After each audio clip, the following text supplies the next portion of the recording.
Church of Florida, always don't hide the bonny blue flag that bears a single star. Everyone, my name is Trevor Odom, and I'm a recent graduate of Mercer University.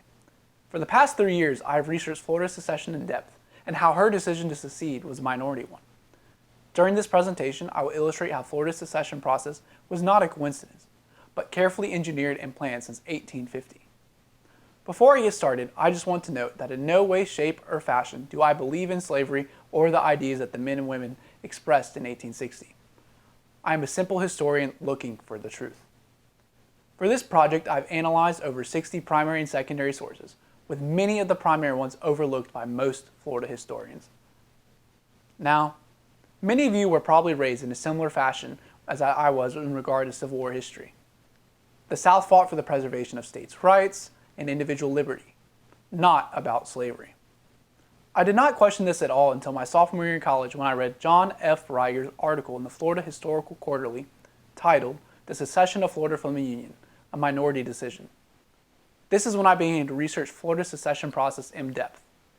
I completed an original short paper summarizing the process and came to the conclusion that slavery had little to do with Florida's secession, and it was men who simply wanted to protect their rights and property. But as the years progressed, my conclusions changed as I found more primary sources that were hidden in archives or published online. Yet finding these sources was not an easy task, especially with very little literature published after 2000 regarding Florida's secession. This is possibly due to the fact that Florida's role was not as strategic as Virginia or Tennessee were in the grand scheme of things. Yet, as many as you know, she was the third state to secede, and the war almost began in Pensacola. Therefore, I pose the question to you all, why does Florida matter? In order to get an idea of why Florida matters to the secession crisis, we must examine her from 1845 onwards. Florida received statehood in 1845, making her secession 15 years later absolutely surprising. If one analyzes the secession process in every state, even in South Carolina, one will find that no state was fully committed to secession, as opposition was everywhere. To explain Florida's controversial secession, I will illustrate the following. Florida's Democratic politicians were radical, manipulating the people from early as 1850.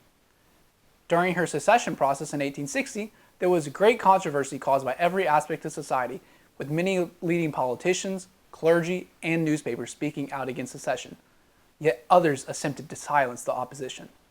Governor Madison Stark Perry and Senator David Levy Yulee both agreed that secession was necessary before the election of 1860. Not surprisingly, the church, who many thought to be separate from the state, took an active role in furthering the secessionist movement from the pulpit. In order to fully comprehend Florida's secession as caused by a group of radical minority politicians, I will begin with an analysis of the crisis of 1850. The crisis of 1850 transformed Florida from a sleepy state into one that became politically active, and ultimately the crisis caused the downfall of the Whigs. For decades, citizens across the nation dealt firsthand with slavery's grip on the nation. In 1848, after the American victory in the Mexican-American War, the issue of its expansion was of paramount concern. This concern was due to the large amount of acquired territory. In the late 1840s, the territory's division grasped the nation, particularly Florida. Historian Catherine Anna argues that the new territory caused problems, foreshadowing the secession crisis. Yet, the crisis of 1850 did not occur suddenly. For decades, the population's viewpoint on slavery was divided by political parties. However, by 1848, the differences caused divisions with the greatest tension on party lines between Democrats and Whigs.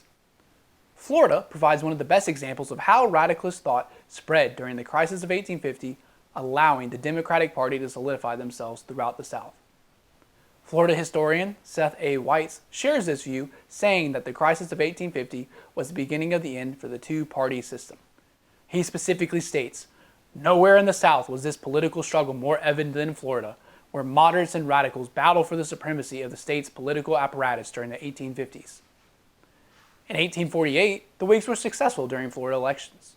The Unionist Thomas Brown was elected governor, along with Edward Cabington Cabell for the U.S. House of Representatives and Jackson Morton for Senate. The most respected Florida historian of the crisis of 1850, Herbert J. Doherty, says that Morton was elected because many Democrats viewed him as easier manipulable than his opponent George T. Ward. The Democrats knew they would lose in 1848 and even campaigned on Morton's behalf. In Florida, the Whigs were at the zenith of their power. This is due to the fact that the President of the United States at the time, Zachary Taylor, was a Whig. Because Whig support nationally, Governor-elect Brown believed that the Union was in good hands and that most Americans wanted to prevent disunion. However, the first true attempt at disunion came from South Carolina, fresh out of the failed nullification crisis in the 1830s. In 1849, John C. Calhoun prepared a document titled An Address to the People of Southern States, which demanded that abolitionists talk seas and there be no restriction of slavery in the new territories. This document was signed by many Southern congressmen, except Florida's, because at this time, Florida's congressional representation still believed in loyalty to the Union. Nevertheless, Calhoun's document ignited the fire of radicalists. Many called for a convention to oppose the North. At the time, Florida had a population consisting of 45% of slaves, therefore making it the fourth largest slave state. Having Florida's support for a convention was crucial. By the end of 1849, the call for a convention in Nashville the following year reached its zenith. The most radical of Florida's representation in D.C., David Levy Yulee, Florida senator and radicalist, suggested that a new Southern Rights Party should be formed if the convention did not occur. The Whig-leaning Florida Republican newspaper stated on January 10th the following year that, "We think, however, the recommendation upon which action should be had emanate from the authorities of the state." Where did Florida stand? Unfortunately, official word of the state's position towards the convention never came publicly. Instead, it came from leaked letters from Florida officials published by the Florida Republican. Governor Brown resisted the Democratic congressmen, believing they were acting rash. While the politicians continued arguing, the newspapers published their own viewpoints. Due to the presentation of the Compromise of 1850, Congress stalled. The newspapers in Florida began to act as a medium, trying to convince readers in Florida of their views. The Florida Republican, as stated earlier, had Whig leanings, yet supported both sides of the argument. In April, it published Governor Brown's response to Senator Morton, with Brown attacking Morton for his views, while yet on the same page, publishing news from Tennessee stating the level of support the Democrats have for the convention there. When the convention finally began on June 3, 1850, radicalist thought and actions diminished significantly. Not much occurred during the convention, as President William L. Sharpsley of Mississippi successfully prevented any drastic actions from being taken until Congress had reached a decision. With both John Calhoun and Zachary Taylor's timely passing, the interest in the convention declined, as did the convention's results. Only in July, after the convention, the Democratic-leaning Floridian Journal published the resolutions of the convention and, oddly enough, supported Whig opposition to the compromise. With the convention concluded and Congress passing the Compromise of 1850, U.S. politicians delayed secession for a decade. Yet how did the crisis of 1850 and the Southern Convention set the stage for Florida's future? Firstly, the elections in 1850 demonstrated the lengths that the Democrats in Florida would go to have power over other political parties, by supporting the election of Jackson Morton over George T. Ward. Secondly, the crisis became a way for the people to express their anti-abolitionist sentiment following the call for a convention and address by John C. Calhoun. Thirdly, due to Florida's government refusing to make a public statement, the Whig government began their own demise, causing Floridians to align with the Democratic Party. This caused the rise of the Democratic Party in Florida's elections. Lastly, Florida's newspapers became more and more partisan, foreshadowing their reactions. Long after the convention had passed and tempers subsided, more and more Floridians shared the opinion that the North had not stopped attacking Southern values. In response, Southern rights associations formed all across the state, some nicknamed as independent conventions. On June 7, 1851, future president of the Florida Secession Convention, John C. McGehee, spoke at the Madison County Southern Rights Association. He advocated secession throughout, and at one point stated, "The right of secession I think not only clear beyond the possibility of a doubt, but the duty absolute and unavoidable."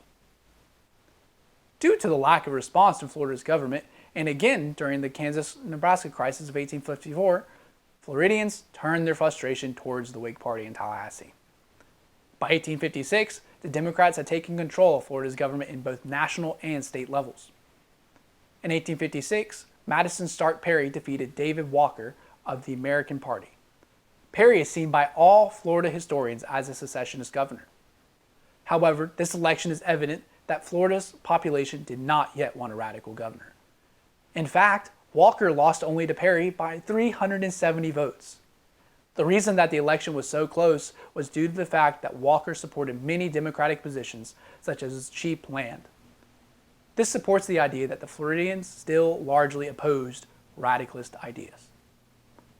After Perry was elected in 1856, it is important to note that several historians, such as Buck Yearns and Paul Taylor, conclude that Perry advocated secession since 1858. This is evident with him attempting to acquire more funding for the militia. However, Harper's Ferry was the true turning point that drove Perry into the Radicalist camp and put Florida onto a secession path. In a meeting to the Florida legislature on November 28, 1859, Perry stated that he was in favor of eternal separation from those whose wickedness and fanaticism forbid us longer to live with them in peace and safety. Yet Perry was too scared to act, as he later urged Florida to only follow the lead of other states. In December, however, the Florida Senate adopted a resolution affirming support for the defense of Southern rights in war and the formation of a confederacy, over a year before selection actually occurred. One could say that Perry tapped the fears of the populace, as he increasingly spoke of a possible slave rebellion in Florida. Because of Perry's fear-mongering, vigilante committees formed across Florida, with some murdering abolitionists in Florida, with the deaths of William Hollingsworth of Bradford County and Jesse Durden of Calhoun County. Despite Perry's attempts at disunion, the Union maintained itself to the election of 1860. Now, as we all know, this election changed everything. An issue of the Key to the Gulf described the election best, saying on July 14, 1860, "Never was there a period in the 84 years history of the American Republic where it has been in such danger of downfall." The four major candidates for this election were John Bell, John Breckinridge, Stephen Douglas, and Abraham Lincoln. I must stress that elections were conducted differently back then than they are now. Only Douglas adopted what we see in the modern day. He traveled the country, attempting to convince people of his platform by giving speeches, but this actually hurt him in the long run, as the public asked him questions about his views on slavery, which he struggled to answer. Lincoln, Bell, and Breckinridge would give an occasional speech or so, but they had their volunteers spread their message instead. When Election Day finally arrived in November, Lincoln was not on the ballot in Florida, nor in most southern states. Nevertheless, he won anyway. Results were not instant, and it took several days after the November 6th vote to tally them all. Floridians voted overwhelmingly in favor of Breckinridge, giving him 8,543 votes compared to Bell's 5,437 and Douglas's measly 367. Locally, Escambia County voted for Bell. Breckinridge clearly won the majority, even with Douglas and Bell combined, with 60% of the votes. The gubernatorial election was held at the same time between John Milton and Edward Hopkins, a constitutional unionist member, which was more closely contested, with a 6,994 to 5,248 split, giving Milton a majority of 1,746 votes, or a 57% majority. While both elections gave the main candidates a sizable majority, there presents a conflict of interest, that a large number of Floridians preferred the non-radicalist talk of the Democrat Party by voting for Bell and Hopkins, particularly in the gubernatorial election. Nevertheless, many argue that radicalists saw Milton's victory as paramount to their cause, having won over 4 times as many votes as Perry did in 1856.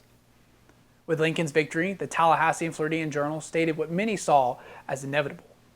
They viewed his election as apocalyptic, giving it the title, "The Beginning of the End." Another newspaper, the Florida Peninsular, published articles from Virginia questioning, "Is there longer any union?" It was just not newspapers who were outraged by Lincoln's election.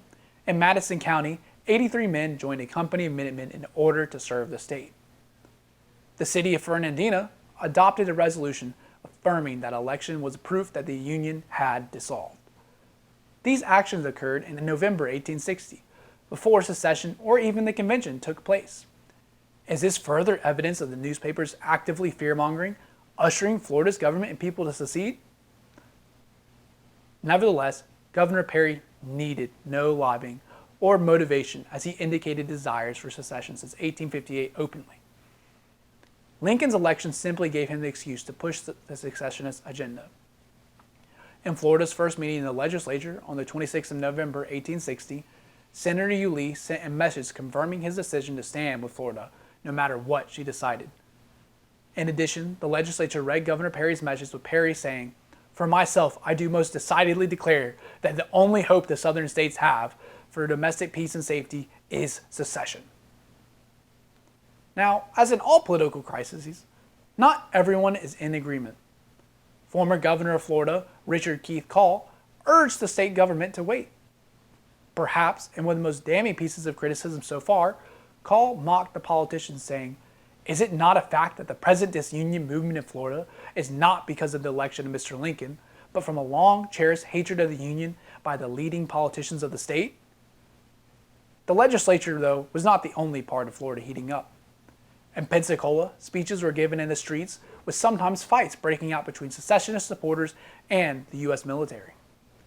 People raised secession flags all over Florida, with newspapers advocating secession because of the fear that slavery would be removed. Here's a picture that was presented on January 11th, the flag when Florida seceded in 1861. Yet, despite the opposition voiced by Call and others, Florida's road to secession moved quickly. During its November and December session, the legislature voted for a secession convention to begin on the 3rd of January 1861, with the election of delegates to occur on the 22nd of December of 1860. Interestingly, during the session of the House, several representatives read a proclamation by the citizens of Marion County urging the government to effect the dissolution of Florida from the Union and to make no elections for Congress.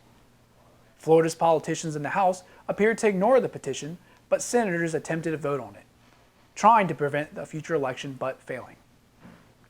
Does this indicate that some senators and representatives felt as if the states were proceeding too quickly?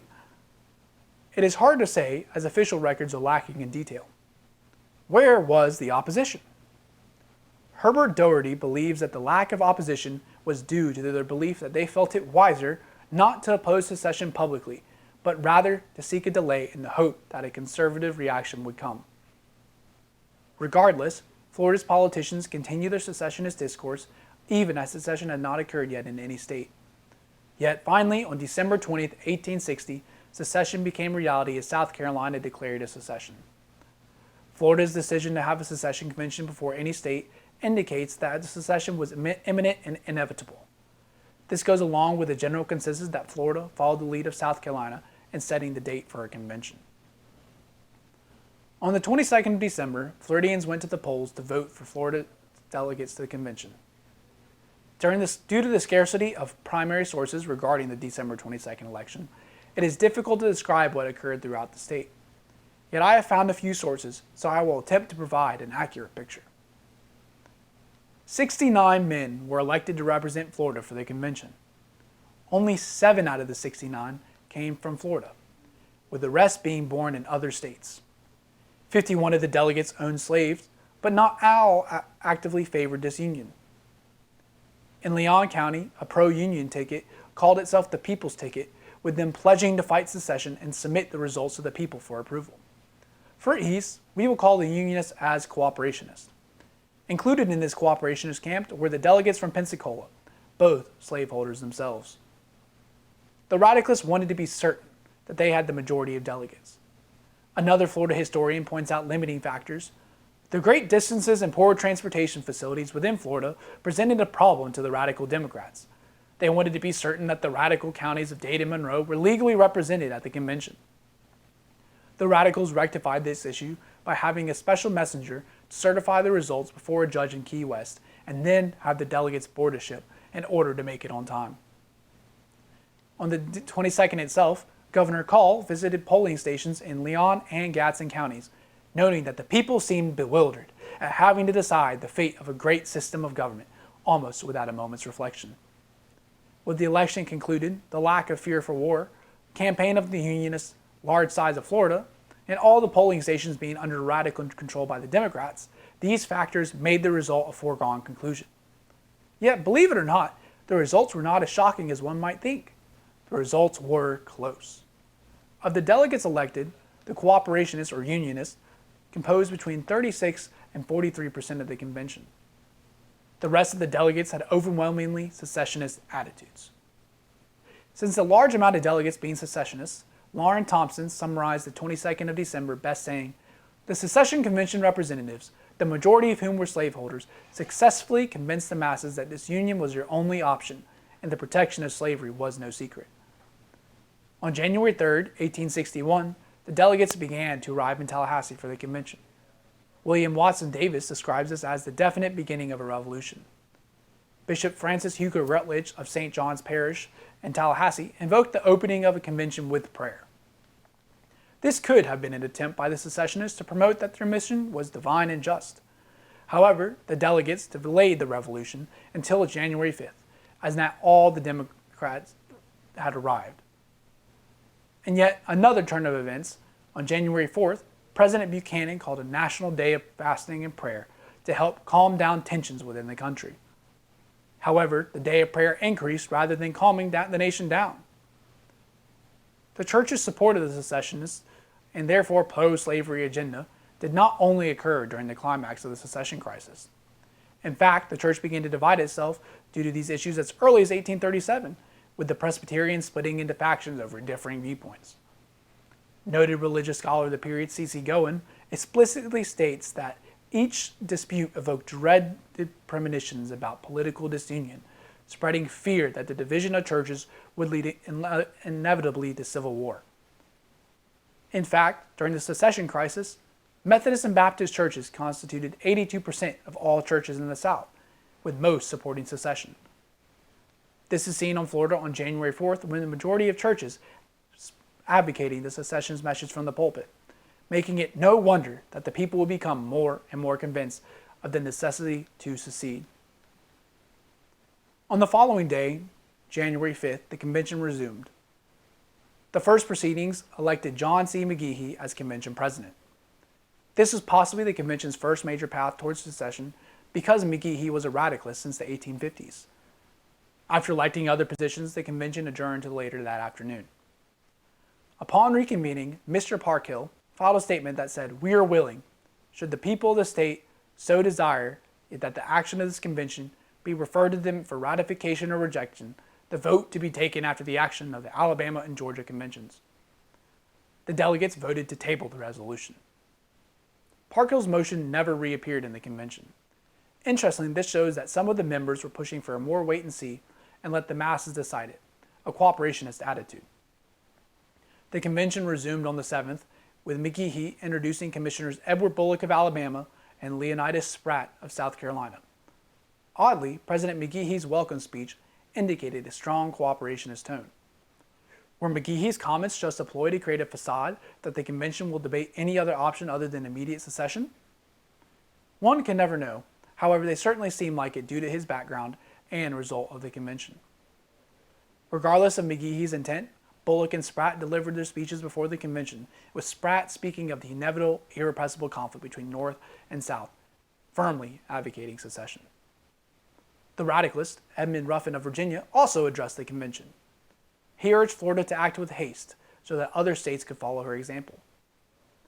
After the speeches, the delegates responded to the question of secession, citing it was that states' rights with them acting in the sovereign capacity that gave them the ability to secede from the Union. In addition to commissioner speeches, controversy plagued the Florida Convention. On the 8th, R.G. Mays, chairman of the Credentials Committee, reported on the contested December 22nd election results from Holmes County in northwest Florida. Richard D. Jordan, the incumbent delegate, was in charge of delivering voting returns to the county, but failed to do so on the day of the election, completing it only the next day. Jordan won by a majority of 11 votes. With Jordan having won by this majority, this election could be a case of election fraud to further put radicalists in the convention as much as possible. To rectify this, the convention concluded that R.R. Golden, the man who was cheated out of the convention, who was not a cooperationist, should have a seat in the convention. This is further evidence of manipulation, Jordan was allowed to remain in the convention, but no voting power was given him, even though he signed the secession ordinance instead of Golden.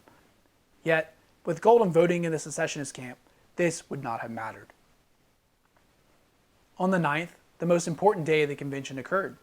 During this session, the cooperationists and unionists fought their final stand to slow down or stop secession. They ultimately failed, partly due to the immense support that the secessionists had at their disposal. The Committee on Ordinance asked for immediate secession. The unionist Mr. Ward of Leon County, a former Whig, tried to wait and see, wanting Alabama and Georgia to make their decisions first.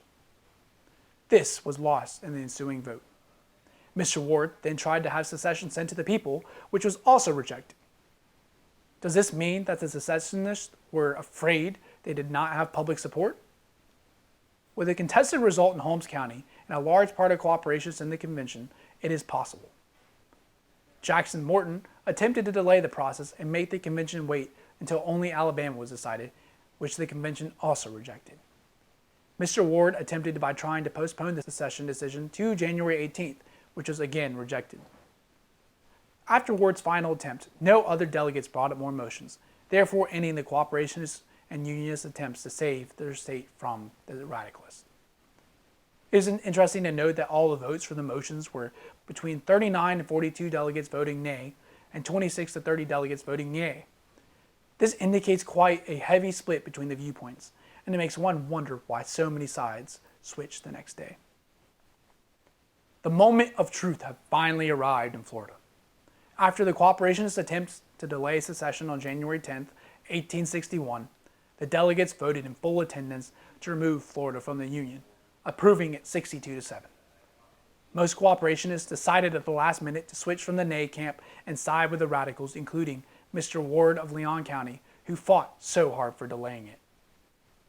On January 11, 1861 at 1 p.m., the convention gathered in front of the people at the Capitol with Governor-elect John Milton present due to Perry's illness. The delegates proceeded to sign their names. Some delegates did not sign quietly. Upon signing, Mr. Ward said, "When I die, I want it inscribed that I was the last man to give up the ship." James Owens, a Baptist minister and also delegate, shouted, "Unlike my good friend Colonel Ward, I want it inscribed on my tombstone that I was the first man to quit the rotten old hulk." With the signing completed, Convention President John C. McGehee then declared Florida's independence and the severing of ties between Florida and the United States. One of the most emotional accounts I found of the signing is again of the young Susan Bradford. She recounts, "When at length all the names were fixed, cheer after cheer rent the air. It was deafening. Our world seemed to have gone wild." On the other side of the point, Governor Call was in the crowd with tears going down his face when the person asked, "Well, Governor, we have done it." To which he sighed, "To what have you done? You have unleashed the fires of hell which shall sink you to perdition." The secession of Florida on January 10, 1861 was the greatest disaster to befall the state in the 19th century. A minority group of radical politicians effectively utilized newspapers, popular support, and the church to support secession. With the Whig Party collapsing, the Democrats were able to dominate Florida politics by using newspapers to effectively support their candidates in races across the state, ignoring the close margins of the 1860 election. Furthermore, they utilized the December 22nd election to make sure that the secession had the most support possible for the upcoming convention. When the convention began, secessionists placed an ardent secessionist as president of the convention. By utilizing the day of fasting to further radical intent, the secessionists utilized the church to advocate secession, and by placing pastors within the convention, the delegates attempted to demonstrate legitimacy for their cause. However, the secessionists' greatest success was the ability to bring commissioners from Alabama, South Carolina, to deliver speeches in order to coerce murdered delegates to secede, as an attempt to further convince them of secession's necessity. By utilizing the election chaos in Holmes County, Florida, to put another secessionist in their voting camp, secessionists gained another vote to sway future cooperationist votes. The secessionists knew that if they waited for secession or gave it back to the people for a vote, there was a good possibility of remaining in Union due to how close the election results were in 1860, and by how many cooperationist delegates were elected. State loyalty prevailed over national loyalty. T.D. Allman argues that the Democrats made sure that Floridians never got the chance to express their views on the single most important issue the state would ever face. The most shocking piece of evidence I found was a letter written by Governor Milton to Jefferson Davis in late 1861, stating to Davis, "You are apprised that in Florida a very large minority were opposed to secession, and in many parts of the state combinations existed to and adhered to maintain the United States government." This letter provides evidence that the Democrats feared that the people would reject secession and therefore giving the politicians cause to act with haste to make Florida secede. The manipulation of the secession crisis can be considered one of the greatest, most controversial acts in Florida history, one that should not have occurred. Thank you very much for your time, and if you have any questions, I will be here to answer them for you. Thank you.